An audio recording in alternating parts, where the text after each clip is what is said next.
তো দুঃখে বললাম যে মানুষ আমরা মানবতা নাই, মুসলমান আমরা ইসলামের ছাপ নাই, উম্মতে মুহাম্মদী আমরা নবীর আদর্শ। কোরআন দিলেন, পড়বে তো দূরের কথা, চুমা পর্যন্ত নাই। পাবনা যাত্রাবাড়ির মানুষ, যাত্রাবাড়ি থানা তো, যাত্রাবাড়ির মানুষ আমাদের এই ঘরগুলার ভিতরে কোরআন কাঁদতেছে, কোরআন বদদুয়া দিতেছে। এই মজমায় একজনও নাই যে টেলি কোরআনটাকে একবার চুমা দেয়। এরকম মানুষ এই মজমায় পাওয়া যাবে, দাড়ি পাইকা গেছে, আজ পর্যন্ত কোরআনটাকে পড়তে জানে না, বিদায় হাত দিয়া ছুঁয়ে একটা চুমাও দেয়। কোরআন দিছিলেন আল্লাহ, মুসলমান বানাই উম্মতে মুহাম্মদী বানায়া ভাগ্য খুঁড়া দিছিলেন। আমি শুধু একটা দেখাই, আদম আলাইহিস সালাম এই জন্যই তো চিৎকার দিয়া বলছিলেন যে উম্মতে মুহাম্মদীর সাথে, যদিও আল্লাহর জন্য এই শব্দটা শোভনীয় না, ঠিক না, কিন্তু একটু গাঢ়ভাবে বোঝানোর জন্য বলতেছি যে উম্মতে মুহাম্মদীর সাথে আল্লাহ আমার চেয়ে কোটি গুণ বেশি মায়া, কোটি গুণ বেশি মমতা, কোটি গুণ বেশি ভালোবাসা, কোটি গুণ বেশি প্রেম, কোটি গুণ বেশি প্রীতি, এমনকি কোটি গুণ বেশি বলে প্রমাণ। বলছে আমি একটা ভুল করলাম, কিয়ামতের সকাল পর্যন্ত মানুষকে ডোর পেটায় জানায় দিলেন উম্মতে মুহাম্মদী সারাদিন গুনাহ করবে, কাউকে আল্লাহ জানতে দিবে। বলো যুবক, সত্য বলবো তো? বলবো? তোমরা গান আর নাচ ছাড়া সারাদিন যা দেখো মিনিটে, যদি তোমাদের মা বাবা জানতো, খোদার একজন তো ঘরে ঢুকতে দিত। সত্য তো না? দেখো না, হ্যাঁ, কে লুকায়, কে তোমার সাথে লুকোচুরি খেলে? আল্লাহ তো বলে আস্তে লুকা, আল্লাহ তো বলে তোর গুনাহ করতে ভালো লাগে, আমার লুকাইতে ভালো লাগে। তুই গুনাহ করতে মজা পাস, আমি লুকাইতে মজা পাই। তোর গুনাহ অভ্যাস, আমার লুকানো অভ্যাস, কেননা তুই আমার বন্ধুর ওলামা বলে আমি মানি, বাদাস খোদা বুজুর্গ তু কিসা মুক্তাসার। আল্লাহর পরে যার স্থান মুহাম্মদুর রাসূলুল্লাহ সাল্লাল্লাহু আলাইহি ওয়াসাল্লাম, আমি মানি বটে, কিন্তু আমি যখন কোরআন দিয়া দেখি, কোরআনের চশমা দিয়া দেখি, তো কোরআন বলে আল্লাহর পাশে যার স্থান قاب قوسين أو أدنى ثم دنا فتدلى فأوحى إلى عبده ما أوحى। কুরআন বলে আল্লাহর পাশে যার স্থান, আল্লাহ আল্লাহ আল্লাহ বিদায়টা লুকোচুরি খেলে। নইলে বলো যুবক, তুমি সারাদিন নেটে যা দেখো, যদি বাড়িওয়ালারা জানতো, যদি সমাজ জানতো, যদি ভাই বোন জানতো, যদি আত্মীয় স্বজন জানতো, যদি পাড়া প্রতিবেশী জানতো, বলো তুমি চেহারাটা দেখাইতা তো দেখাইতা কি করে? এই জন্যই তো আদম আলাইহিস সালাম বলে কোটি গুণ বেশি ভালোবাসা আমার চেয়ে উম্মতে মুহাম্মদীর সাথে। অথচ আমি প্রথম মানব, আমি মানব জাতির পিতা, আমি প্রথম নবী, আমি প্রথম রাসূল। আরেকটা শুনবা? বলে আমি একটা ভুল করলাম, আমাকে 350 বছর কাঁদাইলো। কত বছর? তারপরে মাফ করলো। উম্মতে মুহাম্মদী সারাদিন গুনাহ করবে, রাত্রে ডাইকা ডাইকা আইনা মাফ করে দিবে।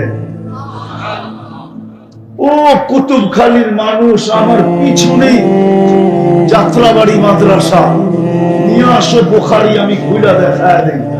বুখারীর রিওয়ায়াত, এখন আল্লাহ প্রথম আকাশে ডাকতেছে, হাল মিন মুস্তাগফির, কে আসিস মাপ চাবি? ফাআগফিরা লা, আমি আল্লাহ গ্যারান্টি দিতেছি তোকে মাফ করে দিব। অথচ আদম আলাইহিস সালামকে 350 বছর কাঁদাইল। কেমন ভালোবাসা তোমার সাথে! ওই রসুলের আদর্শ তোমার ভিতরে কতটুকু যুবক,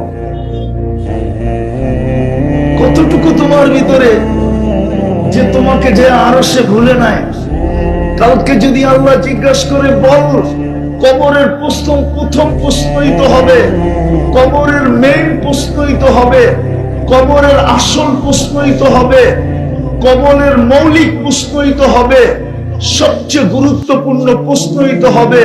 ইমাম বুখারী রাহমাতুল্লাহ আলাইহি লিখতেছেন, মা কুনতা তাকুলু ফি হাদার রাজুলি মুহাম্মাদিন। যদি বুখারীর ছাত্র থাকেও জানবে, কিতাবুল জানায়েজে এই হাদিস আছে 2 বার, সামনে আরো আছে, কয়েকবার আছে বুখারীতে এই হাদিস। সর্বপ্রথম তো তোমাকে কবরে জিজ্ঞেস করবে, ওই রসুলের আদর্শে আদর্শবান কতটুকু ছিলি, যেই বন্ধুর দিকে তাকায়া তোকে আমি ডাইকা ডাইকা গুনাহ মাফ করতাম।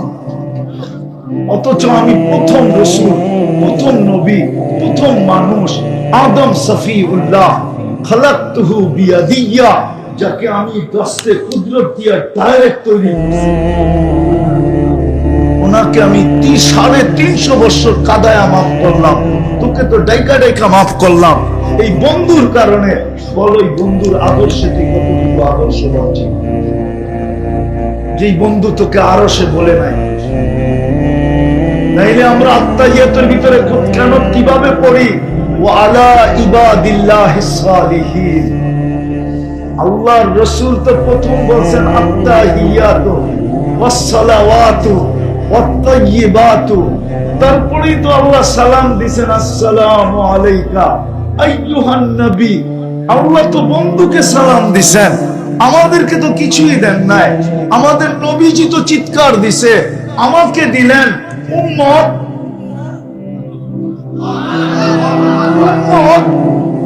তুমি আরশ চিনো না যুবক, তুমি তো গুগল চিনো। আফসোস, তুমি গুগল চিনো, তুমি ইন্টারনেট চিনো, তুমি দুনিয়ার আজে বাজে জিনিস চিনো, তুমি তো আরশ চিনো না। মুসলমান নবীজি চিৎকার দিয়া বলছেন আমার উম্মত। আল্লাহ মনে হয় বলছে, বন্ধু কি চান আর কতটুকু চান, তো নিজেই বলে ফেলছে, ওয়া আলা ইবাদিল্লাহিস সালিহিন। আমারে যতটুকু দিলেন উম্মতের জন্য এতটুকু দিলাম, তোমাকে আরো সে ভুলে নাই। একটু চিন্তা করো, ওই রসুলের আদর্শ তোমার ভিতরে কতটুকু, কতটুকু রসুলের আদর্শ।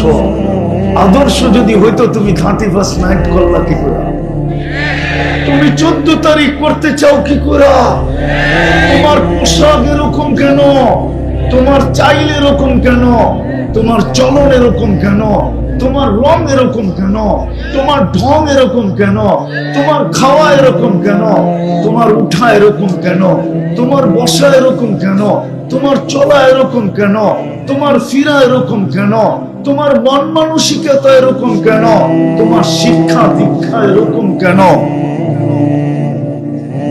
আমাকে বুঝাও। কালকে তো সর্বপ্রথম প্রশ্ন এটা হবে, কি জবাব দিবে যুবক বলো? আরে বলো না, কি জবাব দিবে? কোরআন তো দিলেন আল্লাহ, কালামুল্লাহ তো দিলেন। আমি তুর পাহাড় যখন দেখতে গেছি, আমার ওই সময় মনে উঠছিল মুসা আলাইহিস সালাম তো ক্রেডিট কার্ডটা এখান থেকে নিছেন, কালিমুল্লাহ। কি কি তখনই আমার দিলে ধাক্কা লাগছে, আরে মুসা আলাইহিস সালাম আল্লাহর সাথে কথা বলে বিদায় কালিমুল্লাহ, ও তোর সাথে তো আল্লাহ কথা বলতে চায় বিদায় তোর সিনায় ঢুকায় দিয়েছে কালামুল্লাহ। তোর সিনায় তো কালামুল্লাহ, আল্লাহ তোর সাথে কথা বলতে চায়। আল্লাহর সাথে কথা বলা বড় না আল্লাহ কথা বলতে চায় এটা বড়? কোনটা বড়? কোনটা? আল্লাহ কথা বলতে চায় এটা বড়, ঠিক না? দিলে তো কোরআন কালামুল্লাহ। বেশিরভাগ মুসলমান তো কোরআন পড়তে জানে না। আরে পড়তে না জানে আমার কোনো আফসোস ছিল না, যদি ডেলি খুইলা একবার দেখতে,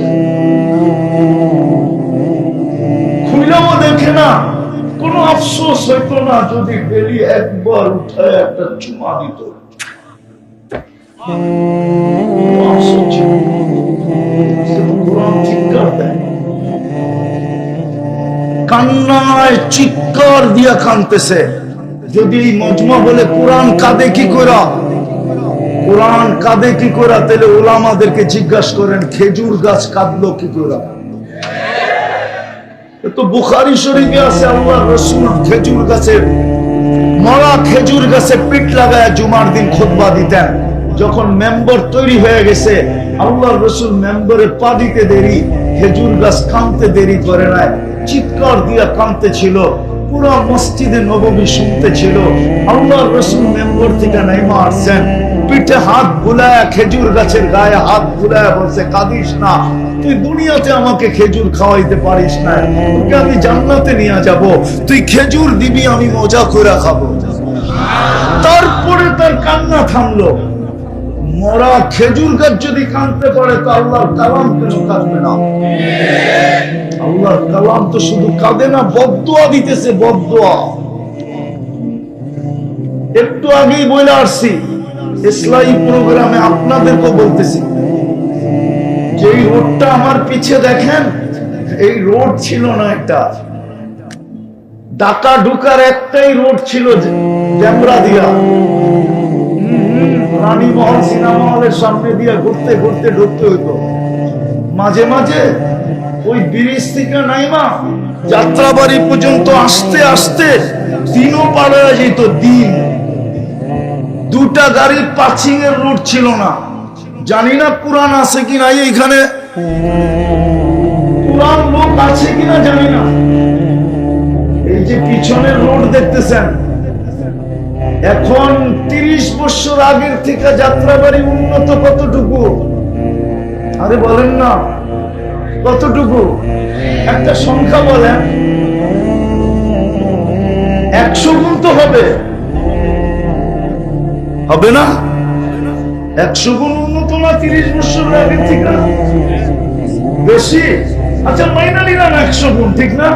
বেশিটা আপাতত রাখেন, ঠিক না? কিন্তু যাত্রাবাড়ির আসল বাসিন্দারা বলো, 30 বছর আগে যে সুখ ছিল আজকে এই সুখ আছে কিনা?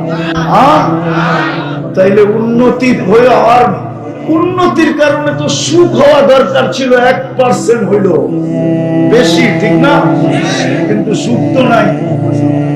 থাকবে তো থাকবে কি করে? কোরআনের তো আমাদের উপরে বদদুয়া লেগে গেছে।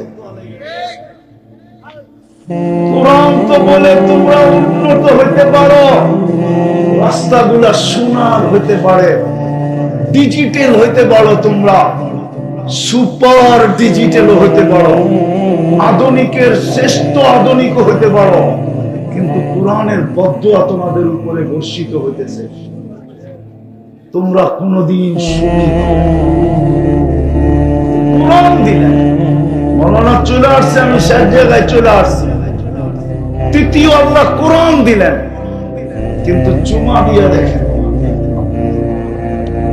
আল্লাহ মসজিদ দিলেন নিজের ঘর। 90% মুসলমান নামাজ পড়ে, শুধু বাংলাদেশ না, ওয়ার্ল্ডে 90% মুসলমান নামাজ পড়ে। আমি শেষ জায়গায় চলে আসছি, এই জন্যই আমাদের দুরবস্থা। শুধু গুলি দিয়ে কিচ্ছু হবে না, নাইলে ফিলিস্তিনের যুদ্ধ, ইরাকের যুদ্ধ আমার যুগ বিয়োগে মিলে না। আমি দেখছি 14 বছর আগে ফিলিস্তিন, এই দুই চোখে, যুগ বিয়োগে আমার মিলে না। যেখানে ইব্রাহিম আলাইহিস সালামকে দেখা আসলাম ঘুমাইতে, খলিলুল্লাহ, ওইখানে বোম ফাটে কি করে, বাড়িগুলা মাটির সাথে মিশে কি করে? খলিলুল্লাহ তো শোয়া আছে। আরেক দিকে তো দেখা আসলাম মুসা কালিমুল্লাহ শুয়ে আছে কাসিবে আহমারে, ওয়াদিয়ে মুসা। 14 বছর আগের কথা বলতেছি। 70 জন নবীর কবর চিহ্নিত, 45,000 সাহাবার কবর ফিলিস্তিনে। আমি দেখা বলতেছি চোখে, কোন তারিখ তুরিখ আমি কিতাবি এলেন তো হুজুর কাছে আছে, আমার কাছে নাই। আমার কাছে যা আছে চোখে দেখা।